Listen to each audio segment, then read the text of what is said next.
În România, când spui primăvară, spui ceapă verde. E atât de bogată în vitamine, în minerale și în antioxidanți, încât este foarte bine că ceapa verde este nelipsită în salatele de primăvară și în alte preparate delicioase. Tocmai de aceea vorbim astăzi despre câteva metode pentru a obține ceapa verde în grădină și, bineînțeles, bulbii de ceapă uscată cu care ne hrănim toată iarna.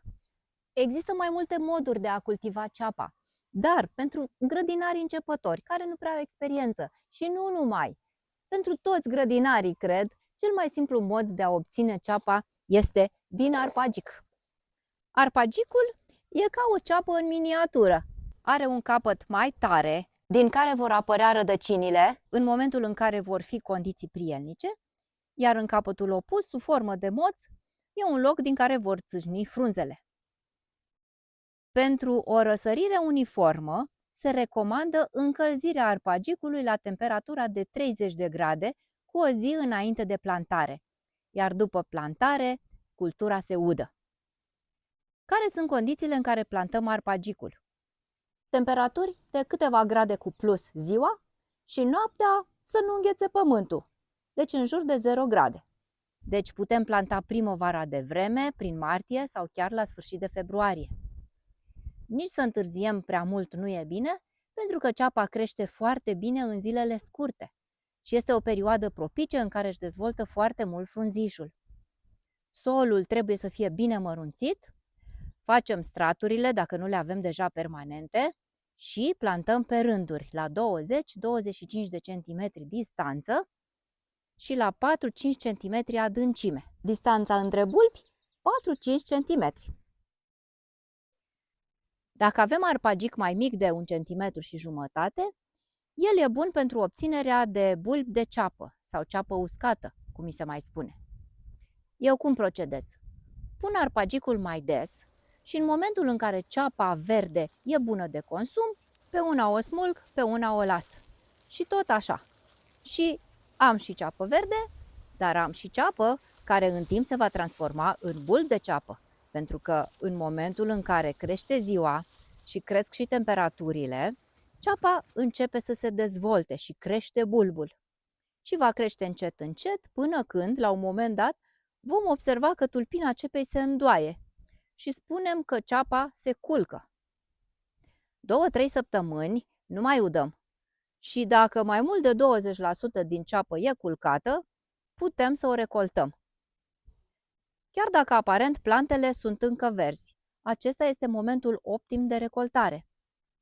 Întrerupându-se contactul cu pământul, se evită atacul de mană sau pătrunderea hifelor acestei ciuperci în bulb. Ceapa se usucă timp de 2-3 săptămâni într-o zonă ventilată. O întoarcem de 2-3 ori pentru o mai bună solarizare, după care eliminăm frunzele uscate și o așezăm în lădițe. O ținem undeva la umbră, într-un loc mai răcoros și bine ventilat, până vine iarna, iar iarna o adăpostim la o temperatură mică, de 0,5 grade. Arpagicul are dimensiuni diferite și e bine să-l sortăm. Pe cel mai mare de 1,5 cm în diametru îl punem separat și îl plantăm ori într-un tunel, ori în solar, ori separat oricum de arpagicul mai mic, care se va dezvolta în formă de bulbi pentru ceapă uscată. Arpagicul se poate planta și toamna, la început de octombrie, sau cine mai știe, după cum e vremea în ultimul timp, greu mai ghicim. Important e să plantăm cam la 2-3 săptămâni înainte de primul îngheț, pentru ca ceapa să aibă timp să facă rădăcini, dar să nu răsară până vine frigul. Arpagicul mai mare îl vom consuma la un moment dat ca ceapă verde.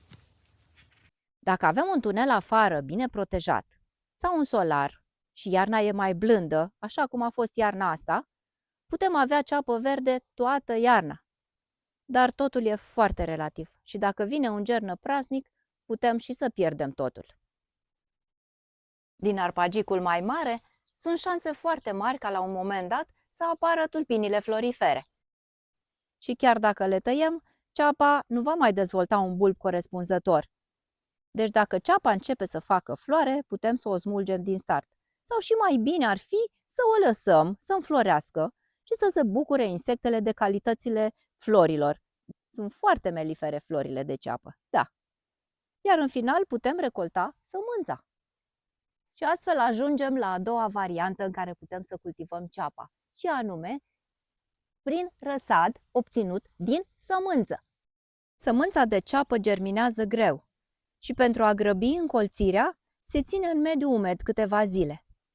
Pulverizăm apă din când în când și amestecăm ușor până observăm primii colțișori. Putem semăna în celule alveolare câte 5-6 semințe, iar în momentul plantării punem tot balotul format într-o gaură în pământ. Pentru ceapă verde. Când recoltăm, vom avea o legătură de ceapă într-un singur loc. Pentru ceapă verde putem face răsadul în 3 momente diferite. Odată, la sfârșitul lui decembrie, începutul lui ianuarie, cu plantare în februarie în solar, pentru a recolta ceapă verde în martie-aprilie. Sau facem răsadul în martie, cu plantare în aprilie, cu recoltare de ceapă verde, dar și de bulbi în august. Sau facem răsadul în iulie, cu plantare în august și recoltare de ceapă verde în octombrie-noiembrie. Chiar în lada asta am plantat anul trecut răsad de ceapă făcut de mine pentru prima dată din sămânță. Aoleu, ce mai răsad! Am greșit din start, că am semănat mult prea des. Normal ar fi trebuit să semăn pe rânduri, la câțiva centimetri distanță, și cam 2 centimetri între semințe, ca să aibă loc să se dezvolte, să ajungă la un diametru de 1/2 de centimetru în momentul plantării. Dar l-am plantat așa cum l-am avut, să văd ce se întâmplă. Și chiar am fost surprinsă să observ cât de frumos se pot dezvolta niște plântuțe atât de firave inițial. Și am obținut chiar și ceapă uscată, cu o dimensiune tocmai bună de consum. Am recoltat-o în august. O altă metodă de cultivare a cepei este prin semănare directă, semănarea semințelor direct în pământ. Dar este o metodă destul de dificilă, pentru că îmburuienarea care se produce odată cu răsărirea cepei este foarte greu de controlat, mai ales prin metode naturale, așa cum lucrăm noi în grădină, fără erbicide. Și atunci, mai bine o lăsăm pe mâna specialiștilor și noi apelăm la metode mult mai simple. De exemplu, cel mai rapid putem obține ceapa verde din ceapă uscată, recoltată de anul trecut, care, bineînțeles, simte că afară e cald și bine și începe să crească. Punem în pământ tot ce se poate. Ea nu mai e bună de consum acum, dar dacă prinde rădăcini, prinde și putere să scoată frunze noi pe care le vom putea consuma cu plăcere. Mai târziu această ceapă va emite tija florală și nu va mai fi bună de consum. Dacă nu avem pământ prea mult, putem crește ceapă verde chiar și la ghivece. De exemplu, toamna plantăm bulbii mai mari în ghivecele în care am avut flori și le plasăm pe o terasă închisă sau chiar și pe balcon. La fel și primăvara putem înființa o nouă cultură de ceapă.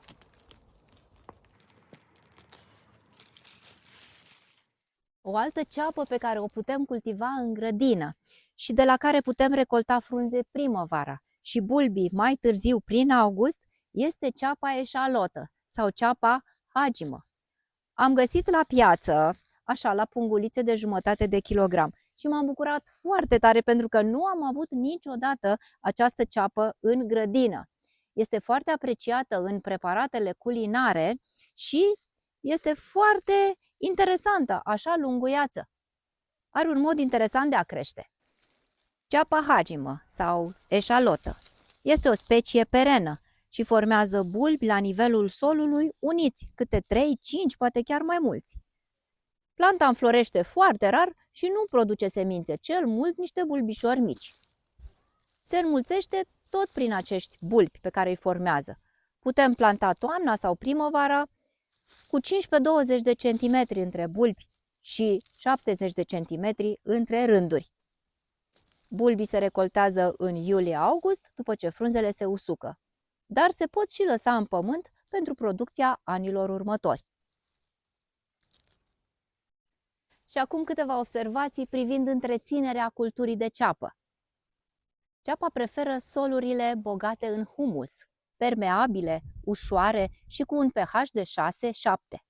Nu trebuie să cultivăm ceapă tot în locul în care am avut ceapă, usturoi sau praz, dar merge bine după vărzoase și după cucurbitacee. După ceapă, putem planifica să cultivăm solanacee, adică roșii, ardei, cartofi, sau leguminoase, adică fasole, mazăre, bob. Odată cu plantarea arpagicului sau a răsadului, putem să semănăm mai rar și ridic de lună, care se vor recolta când ajung bune de consum. Sau putem să alternăm rândurile de ceapă cu rânduri de morcov. Atât ridichile cât și morcovul sunt repelente pentru musca cepei și reciproc. Astfel, ambele culturi se protejează de insectele dăunătoare. La cultivarea cepei, prin răsad, trebuie să irigăm imediat după plantare, în vederea prinderii uniforme. Trebuie să udăm destul de des cu cantități mici de apă, pentru că ceapa are rădăcini la suprafață și pământul se usucă destul de ușor. Când ceapa din arpagic se plantează primăvara, nu necesită să fie irigată, de regulă, decât în perioada de formare a bulbului, dacă este secetă accentuată. Pentru a evita apariția bolilor și a unor dăunători, trebuie să respectăm rotația culturilor și să nu revenim cu ceapă decât după 4-5 ani pe același teren. Pentru a preveni bolile cepei, putem să tratăm preventiv solul cu decoct de coada calului. Nu trebuie să facem fertilizare organică înainte de a planta ceapa. Și trebuie să fim atenți să o recoltăm la momentul optim, să o uscăm și să o ținem în condiții ideale. Nu uitați să trimiteți și prietenilor voștri link-ul cu această postare și, dacă vreți să mai vedeți și alte fructe și legume, mai mult sau mai puțin exotice, pe care noi le creștem aici în grădina BioLegumix, găsiți aici un playlist cu toate postările pe aceste teme. Până data viitoare, vă doresc sănătate, că e mai bună decât toate!